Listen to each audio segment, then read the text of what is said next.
So Toyota just recently released some information and pictures on the GR-GT. And so what I'm interested in is what do we know about the transmission and what's going in it? So we do know it's a rear-mounted transaxle, and there is a electric motor in there. We know it's 8-speed. They haven't talked a lot about it, but they did release some pictures, and there are some things we can learn from those pictures if we look at it. So what we can learn from the pictures they released is we do know it's an 8-speed planetary. We have a simple planet here, and then a Ravino in the rear. So what that means is it follows Toyota's design for their 8-speed that they've used in the rear-wheel drive and front-wheel drive vehicles. This is different than something like the AA80, which is what the Lexus IS uses. ISF started with that. This is their newest version, which is based on the AL80 and the L580, which is the 8-speed hybrid that's in the new Tacoma. So I've gone through and labeled the clutches. The gear train looks identical in design. The clutches look identical, just with higher clutch counts. So you've got the C4 clutch up front, C3 clutch, C1 clutch, the B1 brake, the B2 brake clutch, the C2 clutch. And then you've got your gears on the back that run the power after it leaves the ring gear here, down through a drive shaft and into the front diff. At the front, this is where things get a little interesting. So this transmission is using technologies from two different families. So you've got the aforementioned L580, but then up front, where we have the electric motor, and you can't see it in this picture, and the next one I'll show, I'll kind of talk about it. There is a wet start clutch that's just right behind here in this picture, and then an electric motor clutch. So this design is based off of, from what I can tell, the PC80 transmission, which is the front-wheel drive 6-speed that's in the Lexus RX 500H, the Toyota Crown, the 2.4 turbo.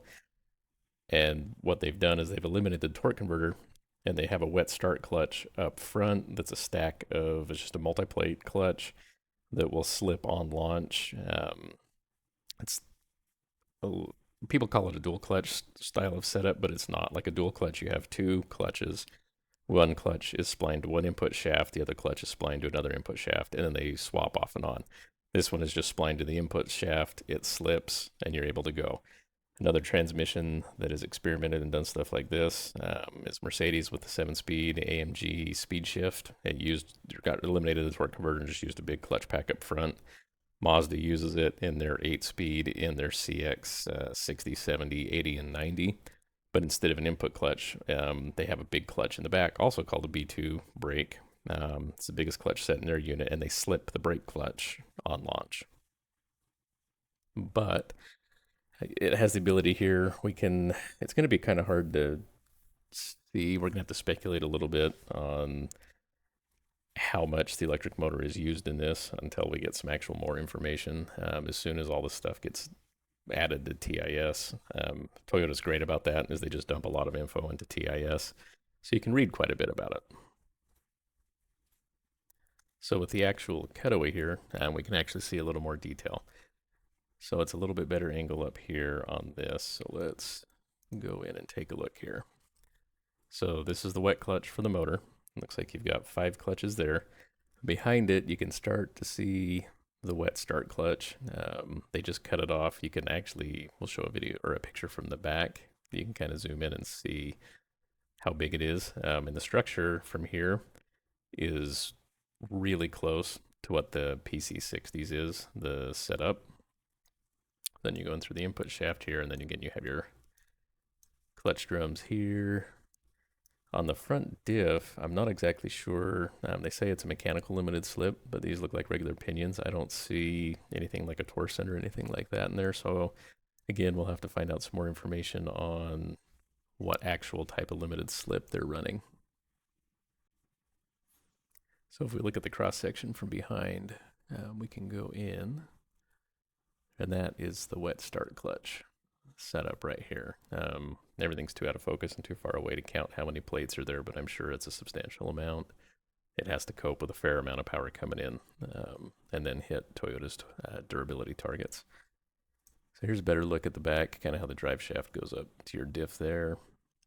Looks like you've got cooler fittings here, so I'm sure the cooling setup on this is substantial. This is a motor back here. This looks like it's actually what's running the, like, park, reverse, neutral, and drive in the valve body. You got your electric plug for the motor right there.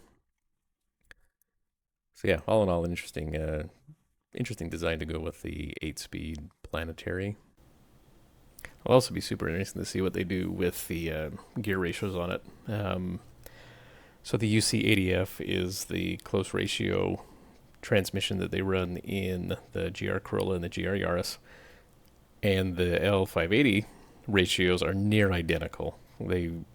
Almost every ratio is nearly the same. So it'll be interesting to see if they do anything with the gear ratios, because I really like how they're spaced out in my personal car. They're nice, quick, not big jumps down between each other. So I imagine that would lend itself well to this car. So I wouldn't be surprised if they don't change the ratios around, but Toyota likes to tinker, so they may. Since we don't know what the new unit's called yet, I've got the 3 in the family. Here's a comparison. So you got the AL80, which is the non-hybrid, the L580, which is hybrid, and then I'm just calling it the GR GT for now. So you can kind of see what they've done. It's a modular architecture. You can add clutches to it, make changes as you need that way. So the non-hybrid, C1 has 6 clutches, C2 is 5, C3 is 4, C4 is 3, B1 is 3, and B2 is 5.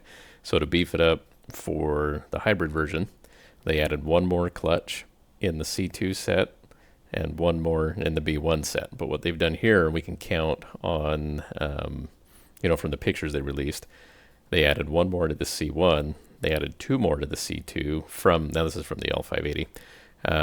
They added 1 more to the C3, 1 more to the C4. They kept the B1s the same, and then they added 1 more to the B2. So it's a pretty decent increase in size and torque capacity. I don't know if they've changed any of the pinion sizes or any of that. That'll be coming down the road when we get a lot more information on the unit. Overall, really interesting to see that they've used this transmission as the base for their supercar.